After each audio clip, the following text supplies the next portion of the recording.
Morning বেটু, good morning, good morning সোনামণি। উঠে যাও, উঠে যাও, উঠে যাও বেটু।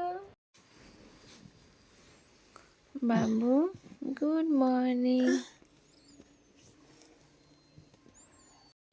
Hi guys, good morning. আজকে 21শে ফেব্রুয়ারি। শুরু হয়ে গিয়েছে আমার সোনামণি সকাল থেকে দুষ্টু মিষ্টি বদমাশি।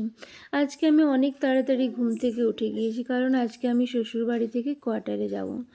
উঠে প্রথমে বাড়ির বাসি সমস্ত কিছু কাজকর্ম সেরে নিয়েছি। তারপরে চলে এসেছিলাম ব্যাগ প্যাকিং করতে। ভেবেছিলাম রাত্রিবেলা সমস্ত কিছু প্যাকিং করে রাখবো, যাতে সকালবেলা তাড়াতাড়ি বেরোতে পারি। কিন্তু আমার সোনারা রাত্রিবেলা অনেক লেটে কালকে ঘুমিয়েছিল, তাই আর প্যাকিং করা হয়েছিল না।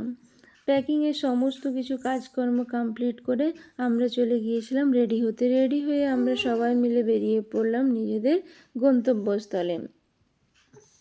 গাড়ির মধ্যে চলছিল আমার সোনাদের দুষ্টু মিষ্টি বদমাশি।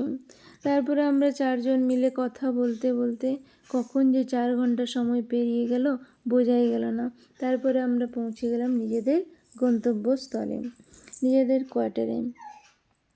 বিকেল হয়ে গেল। তারপরে বিকেলবেলা আমার হাজব্যান্ড নিয়ে এলো একটা সারপ্রাইজ গিফট। আমি জানতামই না গিফটের ব্যাপারে। ও বললো এটা ভ্যালেন্টাইন ডের গিফট। আমি বললাম এখন দেওয়া হচ্ছে। আসলে সেই দিন আমরা দুজনের সঙ্গে ছিলাম না। আমার হাজব্যান্ড কর্মসূত্রে কোয়ার্টারে ছিলেন আর আমি ছিলাম শ্বশুরবাড়িতে, তাই আজকেই সেই গিফটগুলো দেওয়া নেওয়ার পালা চলছিল। বাট দুজনেরই গিফটগুলো খুবই সুন্দর হয়েছিল। ঠিক আছে বন্ধুরা, আজকের ব্লগ এখানেই শেষ করলাম। আবার দেখা হবে নেক্সট ব্লগে। Bye bye.